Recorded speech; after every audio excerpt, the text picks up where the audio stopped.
Hi guys, and welcome to the Swansea vs Sunderland match review. Now, if I press record literally not 5 minutes ago, I'd be screaming and shouting, but I thought I'd just try and calm down a little bit, and I've just got to the point where I'm just simply dejected, still incredibly frustrated. You know, I will say fair play to Swansea to go as long as they did, to go like over an hour's worth of football with 10 men and not concede and get away with a point, and that'll feel like 3 points to them. So, you know, fair play to them. They taught us how to play with 10 men, I guess, to an extent, you know, whereas, you know, when we played like Middlesbrough, we just completely collapsed. Although, you know, to a degree, I think luck was on their side when it comes to, you know, the woodwork. We hit 2-3 times. Their keeper was outstanding, by the way. He made a couple of absolute worldy saves, you know, so I need to give it to them, to give it to him, the keeper. Fantastic. But we went unchanged from last game.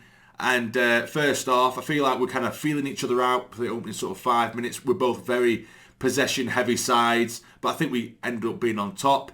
You know, 25 minutes gone, we're absolutely dominating. And what I was just noticing was the amount of time and space. You know, Clark had on one side, Roberts had on the other in the first half. You know, and got down to that byline so easily. They were just letting him. You know, they seemed so pedestrian in their defensive work and very zonal when we're getting down to that byline. And like I said, sometimes you might only get a handful of times where you can get so freely down to the byline, and then you might just ping it across goal and just, you know, it's a bit like pinball, it can go anywhere. So that's the kind of route, and that's kind of the mindset you have when you just ping it across goal with no real direction. But they let us do it time and time and time again. And what we kept on doing was just that, just hitting it aimlessly when there was literally queues of Sunderland bodies free, able and ready to go in the box. Roberts would do it time and time again on that right-hand side. Clark on the left as well. And we just ping it across goal, just fist through everyone or straight at a Swansea man. And it was so unbelievably frustrating because they looked awful at the back, but we were making them look so good because we were just drilling it straight at either the first man or straight at a Swansea man. When you've got 4 or 5 Sunderland players queuing up, waiting for the ball just to be tapped past them to tap it into what would be almost an empty net, but it just wasn't happening. You know, with chances quite quickly early on. Dan Neil swerved on the edge of the box, loads of time, and he had Patrick Roberts gaping on the right-hand side as well. He ignored him and he smashed it straight down the centre and waited. You know, if there were 3 sets of goalposts on top of each other, it still wouldn't have gone in. But that's pretty much summed us up. Clark hit the bar as well just before half-time. Patino, of course, got himself sent off. I think he was a bit harsh, to be fair. He was already on a booking. He goes in sort of 50-50 with Ekwa, but I feel like because Ekwa, as they've kind of clashed, he's done the sort of little spin on the floor, so it looks like Patino had more of an impact than he actually did. I do feel it was a bit harsh, but a yellow has been given, 10 men, and now it's up to us to just make the most of it. You know, you have that age-old saying of it's often harder against 10 men. But, you know, we kept going. We were still making chances. Their keeper, there was one chance where Roberts cut in from right to left. He's drilled it hard and low, trying to cut it into the bottom right-hand corner. It goes through a flurry of players, and it's going right into that bottom corner, and he gets down so quick, and makes a fantastic, fantastic save. Again, he has to be given to him. Second half, we come out, and they actually, you know, the Swansea crowd really got behind him. Every challenge was cheered as if they'd scored a goal, and they were really getting behind him. And for opening sort of 5 minutes, I thought, right, they're giving it us here. It looked like it was 11v11. But then I think it just quickly shown, you know, we did have the extra man. We're getting on top again. Within 10 minutes of that second half, Mowbray made changes, which is what we never usually see. Hamir come off, Rusin come off. Sorry, Hamir come on and Rusin come off. Not long after, it was only Dak and Pritchard that come on, and this was all within the hour mark. So throwing bodies at it, making changes, went to a 3 at the back in the end as well, with Ballard, who was on a booking, and I think he had a bit of a limp as well. Nothing major, but I think he did pick up a little bit of something at one point in the game. So we're not going to have him in the next game. 09 as well, picked up a booking. So we're not going to have our centre-back pair partnership for the next game.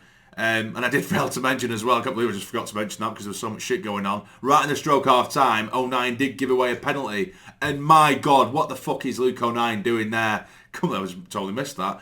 Right in the stroke half-time, just as we're dominating, it was just typical. I just thought, right, here we go, we're going to hand it to him. Even though we've been dominating, ball comes in, but when we're defending, Luke 09, he does this so often, and half the time he gets away with it, and he arguably shouldn't.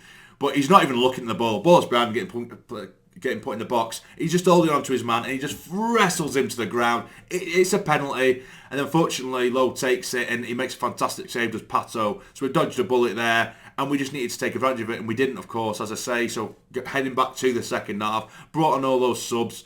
And again, for me, the big frustration was the amount of times we did have space and we wouldn't run into it. We'd have the players sitting there with so much space. We'd sit there and go right to left, left to right, right to left, right, left to right, and then eventually ping the ball into no one. And that was that time and time again. And Roberts as well, I said this on social media, it was unbelievable how permanently he was given so much time and space. He was completely alone on his side, on his right-hand side.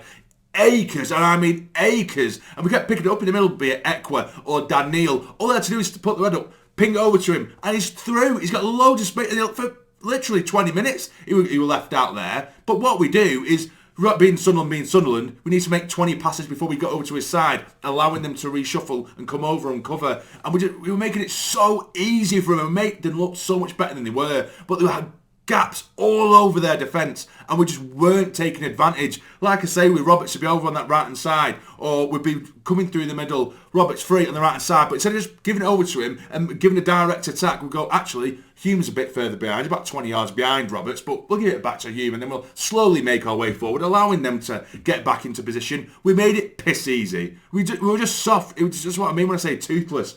You know, a team who are on form, and you need to be more direct than that. And we just weren't. And like I said, there were so many spaces we just weren't penetrating and making the most of. We just made it so easy. We weren't so pedestrian out of nowhere. When it was as if we were 5-0 up. And again, I could easily be sat here now and we won 4 or 5-0 with some of the chances we did eventually make, and we just didn't take our chances. And I wouldn't be as pissy and as moany as I am right now. But it's just so unbelievably frustrating. Bar come on as well. You know, he comes on onto the right-hand side. He shuffled in from right to left. He pings it, beats the keeper. He hits the bar as well. You know, so many times, again, where Clark gets to the byline, he puts it across goal or just drills it across. It just happens to go through everyone. It wasn't our day at all. It really, really wasn't. I'm surprised that they didn't eventually get away and get a winner. That's just the way it felt like it was going to go. You know, individual performances, you know, Dak come on. I didn't really see the point. I know he's been injured for a large chunk, but I don't really see much in him. You know, I think there was one time where the ball was pinged into him and he had a bit of a free header, but he didn't know whether to either cushion it to someone else or shoot, and he's kind of just let it hit his head like that and it just bounced away from him, and that's pretty much all he gave. Pritchard come on, he was regularly not on the same wavelength with Clark. You know, when there wasn't an overlap there, he'd put it to no one and it'd go out of play, or when someone was there, he might just slow down the play a bit too much rather than giving it when he should do. We were just always half a yard too slow for everything, making it very, very easy for him. And it is worrying. We need to get a system where if Jack Clark isn't on top form, you know, if he's not going to score, if Roberts isn't going to score, one of the midfielders isn't going to score, we need a striker who's just going to pop up. Hemi had looked infinitely better and more dangerous, I must say, because what Royston was doing, he chases the ball down. He did have a chance in the first half where he was put pretty much through with the keeper, but it was like Bambi on ice, and then he ended up just swinging his leg at it when he was through, and it just dribbles miles wide.